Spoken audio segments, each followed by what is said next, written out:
Students, we will discuss about the important news. First news is regarding the Chhattisgarh के perspective से है। छत्तीसगढ़ के वहाँ पे एक एंटी नक्सल ऑपरेशन को कैरी आउट किया गया, जिसके अंदर 31 जो नक्सलाइट पर्सन है उनको एलिमिनेट किया गया है। तो हमारे जो सिक्योरिटी फोर्सेज के जो लोग हैं उनका भी वहाँ पे कैजुअलिटी है वो हुआ है। तो स्टूडेंट्स, ये जो न्यूज़ है हमारे यूपीएससी के एग्ज़ाम के पर्सपेक्टिव से किस तरीके से इम्पोर्टेंट है। आप देखिए कि यूपीएससी के एग्ज़ाम के अंदर में आपने जीएस पेपर 3 का अगर सिलेबस देखा होगा, जीएस पेपर 3 के सिलेबस के अंदर मेंशन किया गया है इंटरनल सिक्योरिटी के पर्सपेक्टिव से।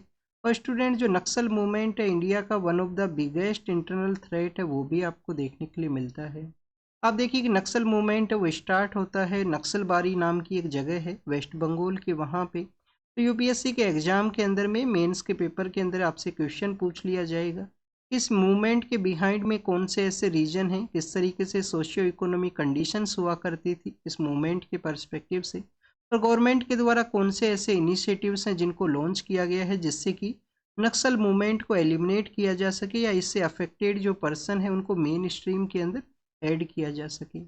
रिसेंटली अगर हम नक्सल मूवमेंट के पर्सपेक्टिव से ही डिस्कस करें तो आप देखिए कि 2026 का जो ईयर है उसको एज ए ईयर के रूप से बताया गया है मिनिस्ट्री ऑफ होम अफेयर्स के द्वारा कि उस समय तक हमें नक्सल मूवमेंट है उसको एलिमिनेट करना है।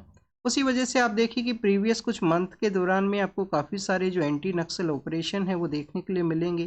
काफ़ी सारे जो नक्सलाइट मूवमेंट से रिलेटेड जो पर्सन है उनको एलिमिनेट भी किया गया है सिक्योरिटी फोर्सेज के द्वारा।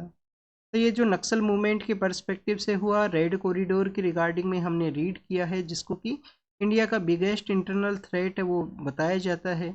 आप देखिए कि रेड कॉरिडोर का जो प्रेजेंस है वो सिर्फ छत्तीसगढ़ के अंदर ही नहीं है, छत्तीसगढ़, झारखंड, बिहार और भी काफ़ी सारे हमारे स्टेट्स के एरियाज हैं जहाँ पे नक्सल मूवमेंट से अफेक्टेड जो पर्सन है उनसे इन्फ्लुएंस वाले जो पर्सनस का प्रेजेंस है, तो उन कंप्लीट एरिया को रेड कॉरिडोर के अंदर इंक्लूड है वो किया गया है। क्या स्टूडेंट्स, गवर्नमेंट के द्वारा कुछ ऐसे भी इनिशिएटिव लॉन्च किए गए हैं जिससे कि नक्सल मूवमेंट को एलिमिनेट किया जा सके। तो आप देखिए कि आपको समाधान स्ट्रेटजी है, समाधान जो स्ट्रेटजी है वो आपको देखने के लिए मिलेगा गवर्नमेंट का, जिससे कि समाधान स्ट्रेटजी के थ्रू यहाँ पे नक्सलाइट मूवमेंट से रिलेटेड पर्सन को मेन स्ट्रीम में ऐड करने का जो प्रोविज़न है उसको भी मेंशन किया गया था। कुछ स्टेट्स के द्वारा स्पेशल जो फोर्सेज हैं उनको भी डेवलप किया गया जिससे कि नक्सल मूवमेंट को एलिमिनेट किया जा सके। स्पेशल फोर्सेज के रिगार्डिंग में अगर हम डिस्कस करें तो ग्रे हाउंड नाम का एक फोर्स है जो कि आंध्र प्रदेश के वहाँ पे प्रेजेंस है, जिसको कि आप देखिए कि आईपीएस ऑफिसर हैं के.एस. व्यास, उनके द्वारा डेवलप किया गया था। छत्तीसगढ़ के अंदर में आपको जो कोबरा बटालियन है वो आपको देखने के लिए मिलेगा, एक स्पेशल टास्क फोर्स का है जिसका मेन जो टारगेट है वो यही है नक्सल मूवमेंट से रिलेटेड पर्सनस को एलिमिनेट करना। स्टूडेंट्स, अगर हम यहाँ पे डिस्कस करें छत्तीसगढ़ के जहाँ पे इस एनकाउंटर को कैरी आउट किया गया, तो आप देखिए कि एक प्रोटेक्टेड एरिया है इंद्रावती जो नेशनल पार्क का एरिया है बीजापुर के अंदर में। छत्तीसगढ़ का जो सदर्न पार्ट है, बस्तर का जो रीजन है वहाँ पे बीजापुर नाम की एक जगह है वो सिचुएटेड है। तो बीजापुर के अंदर जो इंद्रावती नेशनल पार्क है वहाँ पे इस ऑपरेशन को कैरी आउट किया गया था। 2022 के समय भी कुछ ऐसी रिपोर्ट्स के अंदर बताया गया था कि जो इंद्रावती नेशनल पार्क का एरिया है उस पार्क का एरिया बेसिकली आप देखिए कि फॉरेस्ट का वहाँ पे प्रेजेंस है। तो उस एरिया के अंदर में नक्सल मूवमेंट से रिलेटेड जो पर्सनस है उनका प्रेजेंस है। अब आप देखिए कि ऑपरेशन को कैरी आउट किया गया है, एलिमिनेट किया गया है, तो आपको यहाँ पे इंद्रावती जो नेशनल पार्क है उसके बारे में भी जानकारी होना चाहिए। इंद्रावती नेशनल पार्क छत्तीसगढ़ का जो सदर्न पार्ट है वहाँ पे सिचुएटेड है। नेम इसका कहाँ से ओरिजिनेट होता है, आप देखिए कि एक रिवर है, इंद्रावती नाम का एक रिवर है जो कि किसका ट्राइब्यूटरी है स्टूडेंट्स। इंद्रावती जो रिवर है वो ट्राइब्यूटरी है गोदावरी का। आप देखिए कि ईस्टर्न पार्ट से वेस्टर्न पार्ट के लिए इसका फ्लो हुआ करता है इंद्रावती रिवर का, उड़ीसा से ओरिजिनेट होती है और उड़ीसा के बाद में छत्तीसगढ़ फिर महाराष्ट्र के अंदर इसका फ्लो आपको देखने के लिए मिलेगा। तो स्टूडेंट्स, इंद्रावती जो रिवर है वो इसका नॉर्दर्न बाउंड्री है उसको क्रिएट करता है, जो कि महाराष्ट्र के साथ में बाउंड्री को क्रिएट करेगा इस नेशनल पार्क का। नेशनल पार्क के अंदर जो टाइगर्स है उनका प्रेजेंस है। टाइगर्स के अलावा स्टूडेंट छत्तीसगढ़ का जो स्टेट एनिमल है वाइल्ड बफेलो, तो वाइल्ड वाटर बफेलो है उसका भी प्रेजेंस यहाँ पे हुआ करता है। तो ये बेसिकली इंद्रावती नेशनल पार्क के रिगार्डिंग में हमने रीड किया। छत्तीसगढ़ महाराष्ट्र का जो बॉर्डर एरिया है जहाँ पे ऑपरेशन कंडक्ट हुआ है नक्सल मूवमेंट के बारे में हमने देखा, 2026 इसका ईयर है जब तक इनको एलिमिनेट करना है। समाधान स्ट्रेटजी है, स्पेशल फोर्सेज हैं, ग्रे हाउंड है, कोबरा बटालियन है, और हमारी पैरामिलिट्री जो फोर्सेज है उनका भी वहाँ पे प्रेजेंस हुआ करता है। नेक्स्ट अगर हम बात करें स्टूडेंट्स, मणिपुर के बारे में है। मणिपुर कंटिन्यूस वायलेंस की वजह से न्यूज़ के अंदर में था। अब वहाँ के जो चीफ मिनिस्टर हैं उनके द्वारा रिजाइन है वो किया गया है। स्टूडेंट, जो चीफ मिनिस्टर के द्वारा अपना जो रेजिग्नेशन लेटर है वो किसको सबमिट किया जाता है? रेजिग्नेशन लेटर आपको गवर्नर को देखने के लिए मिलेगा। और आप देखिए कि यहाँ पे काउंसिल ऑफ मिनिस्ट्री के ये हेड हैं वो हुआ करते हैं। काउंसिल ऑफ मिनिस्ट्री को हेड किया जाता है सीएम के द्वारा। तो इसी के साथ में आप देखिए कि जैसे ही सीएम का रेजिग्नेशन होता है, काउंसिल ऑफ मिनिस्ट्री का भी कोलैप्स आपको देखने के लिए मिलेगा। फिर से जो न्यू सीएम है वो पावर के अंदर में आएंगे, उनका ओथ प्रोसेस गवर्नर के द्वारा कैरी आउट किया जाएगा। उसी के बाद में उनका लीडरशिप के अंदर में नया जो काउंसिल ऑफ मिनिस्ट्री है वो कॉन्स्टिट्यूट होगा। तो आप देखिए कि यहाँ पे उनके द्वारा रिजाइन है वो किया गया है। मणिपुर के बारे में आपको कुछ बेसिक इन्फॉर्मेशन पता होना चाहिए। एक तो आपको जानकारी होना चाहिए मणिपुर का जो इस्टेब्लिशमेंट एज ए स्टेटहुड है वो कब ग्रांट किया गया था मणिपुर को।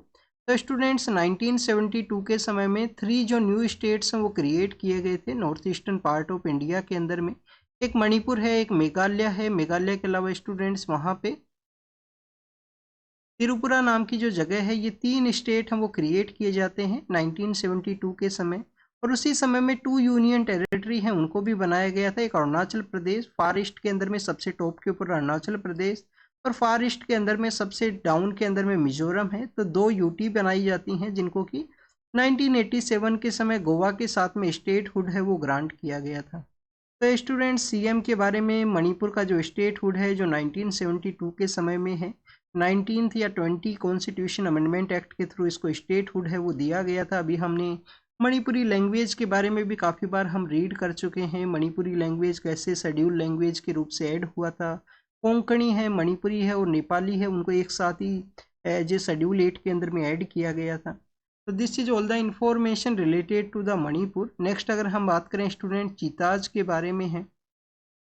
आप देखिए कि हमारे यहाँ पे कॉन्टिनेंटल वे के रूप से अफ्रीकन कॉन्टिनेंट से जो चीताज हैं वो लाए गए थे, ट्रांसलोकेट किया गया था इंडिया के अंदर में।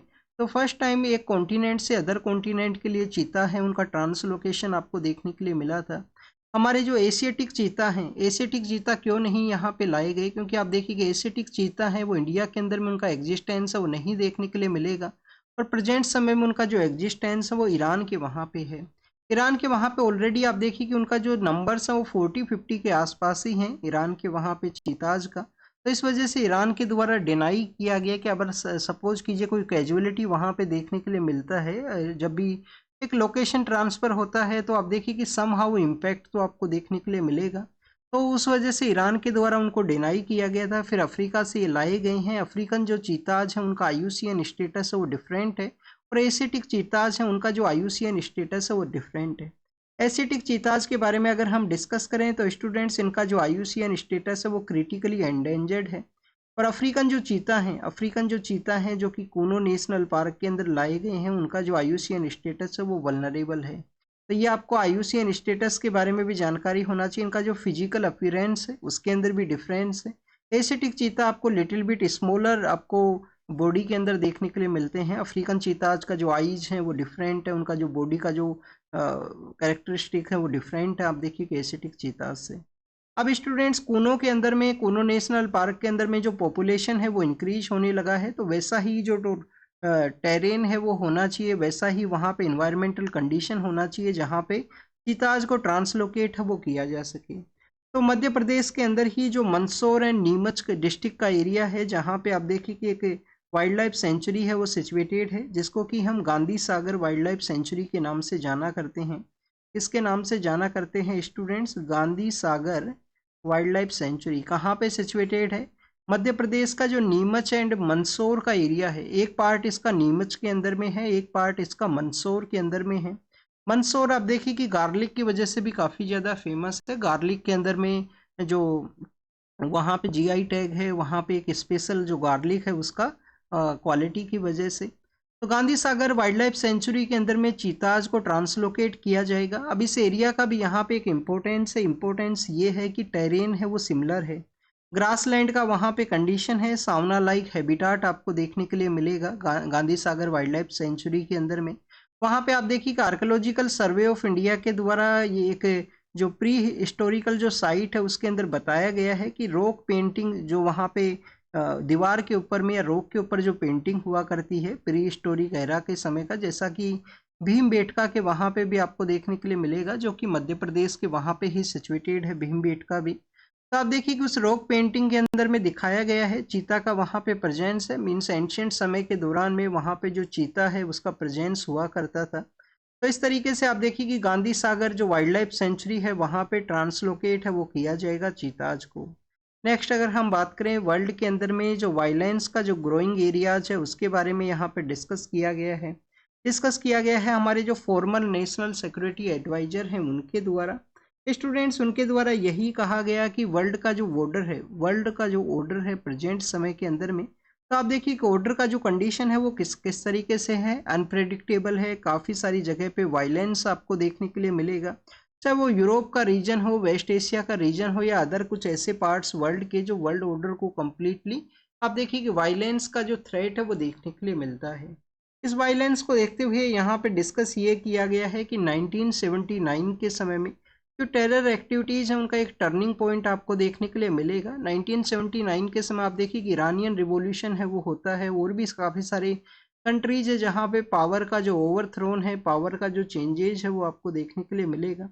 तो उसी समय से जो यहाँ पे जो वायलेंस है वो इमर्ज होता है, जिसको कि 2000 का जो एरा है, 2000 से लेकर 2008 9 10 तक आप देखिए कि इसको एलिमिनेट कर दिया गया था कम्प्लीटली। आपको जो वायलेंस की जो न्यूजेज हैं वो काफ़ी कम देखने के लिए मिलेगा।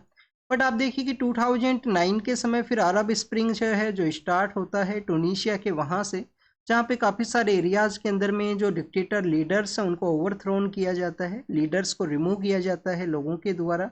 और स्टूडेंट जब वहाँ पे पॉलिटिकल वैक्यूम का सिचुएशन क्रिएट होगा तो आप देखिए कि आईसिस नाम का एक ऑर्गेनाइजेशन है उसके द्वारा पावर को टेक ओवर कर किया जाएगा उसी दौरान में।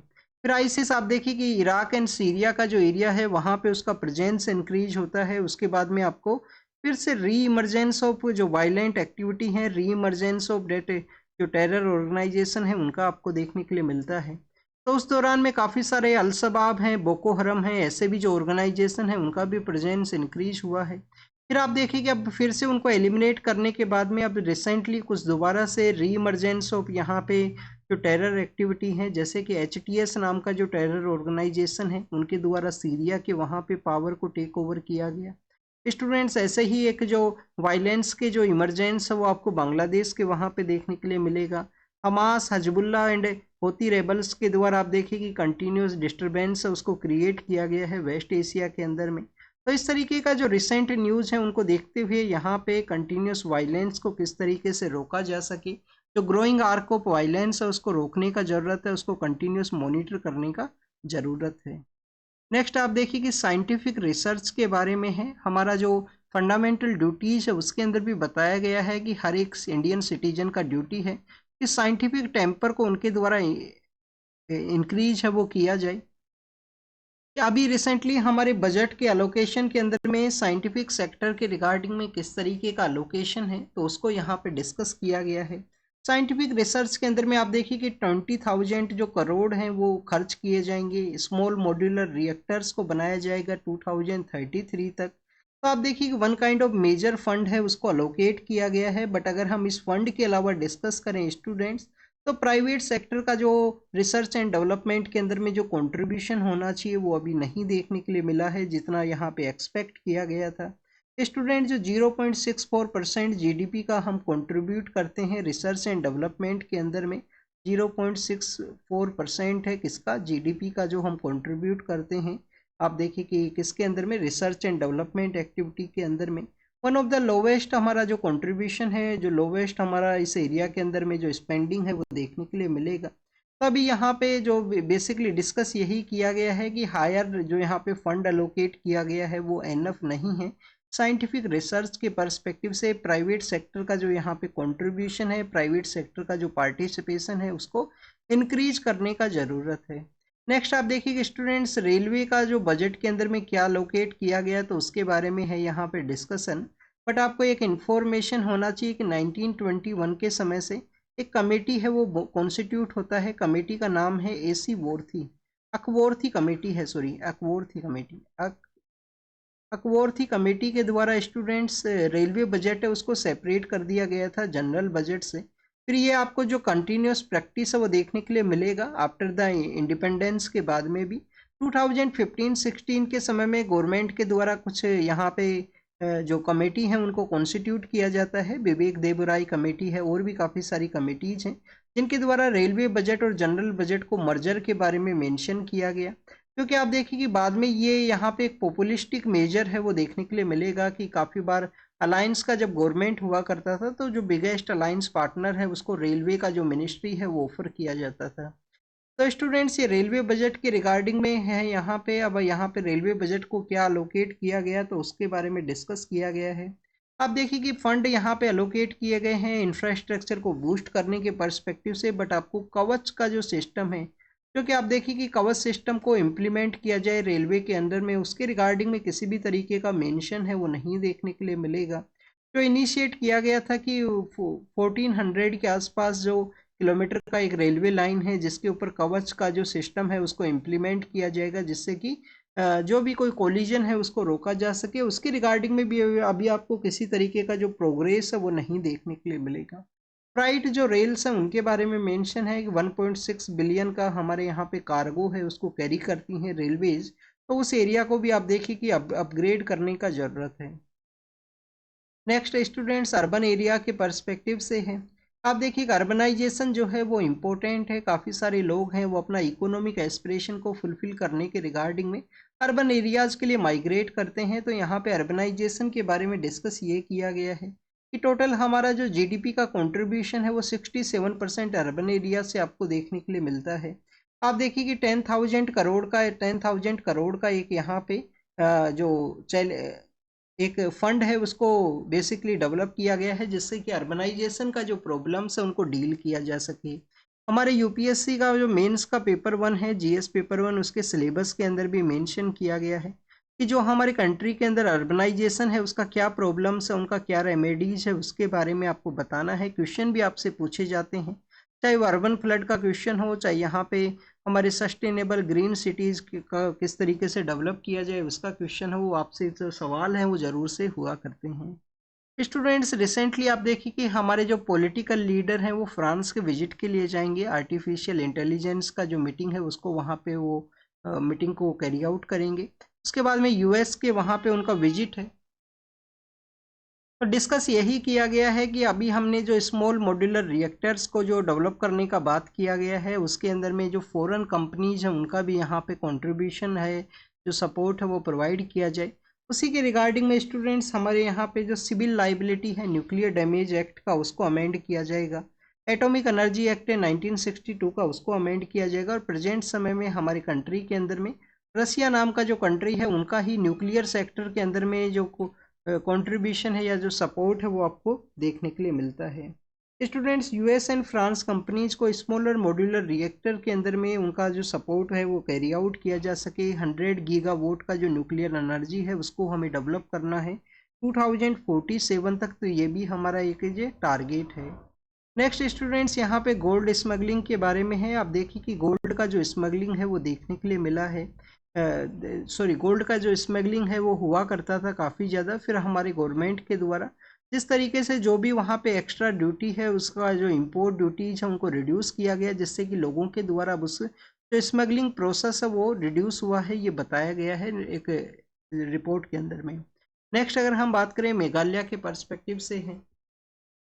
मेघालय के वहाँ पे आप देखिए कि रेड होल कोल माइनिंग है वो हुआ करता था, जिसको कि एनजीटी के द्वारा नेशनल ग्रीन ट्राइब्यूनल के द्वारा बैन कर दिया गया था। अब स्टूडेंट्स यहाँ पे मेघालय को भी आर्टिकल 371 है जो कि स्पेशल प्रोविजन है कुछ स्टेट्स के पर्सपेक्टिव से, उसके अंडर में इसको ऐड किया जाए जिससे कि यहाँ पे एनजीटी का जो ज्यूरिसडिक्शन है वो उनके लिए अप्लाई ना हो। इसके अलावा आप देखिए कि मेघालय है, असम, मेघालय, त्रिपुरा और मिजोरम, ये 4 स्टेट्स हैं जो शेड्यूल 6 के अंदर भी हैं। तो स्टूडेंट्स हम यहाँ पे आर्टिकल 371 के बारे में डिस्कस करेंगे। आर्टिकल 371 के अंदर में कुछ स्पेशल प्रोविजन है, कुछ एरिया स्पेसिफिक प्रोविजन आपको देखने के लिए मिलते हैं।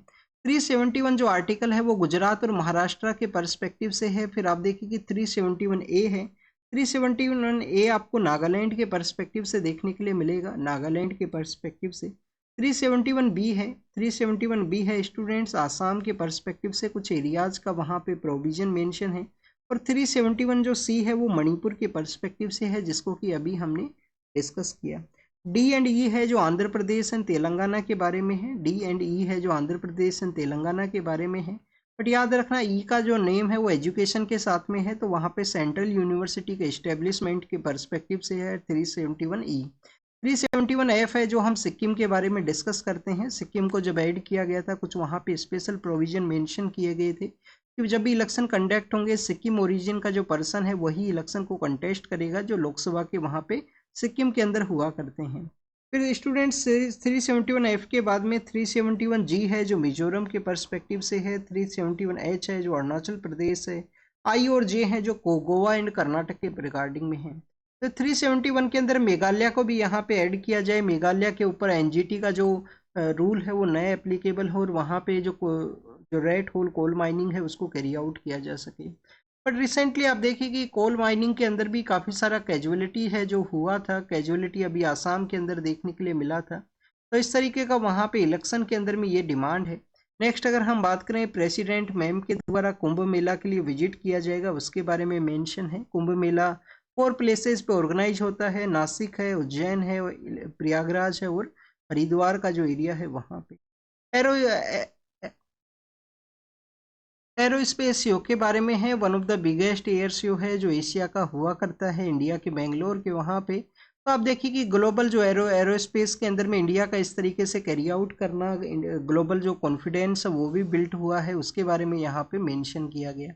एग्जाम के पर्पज से इस तरीके के जो सवाल है वो नहीं पूछे जाएंगे। नेक्स्ट आप देखिए कि स्टूडेंट्स वेस्ट बैंक एरिया के बारे में है। वेस्ट बैंक एरिया के वहाँ पे इजराइल की फोर्सेज के द्वारा 2 वुमेन्स को एलिमिनेट किया गया है, जिसके अंदर में 1 जो वुमेन है वो प्रेग्नेंट है। तो वेस्ट बैंक एरिया के पर्सपेक्टिव से है। ईरान के जो पॉलिटिकल लीडर हैं उनके द्वारा कहा गया कि अगर गाजा से एरिया से पैलेस्टीनियन पर्सनस को एलिमिनेट डिस्प्लेस वो किया जाएगा तो वेस्ट एशिया के रिगार्डिंग ये थ्रेट है उसको ये क्रिएट कर सकता है।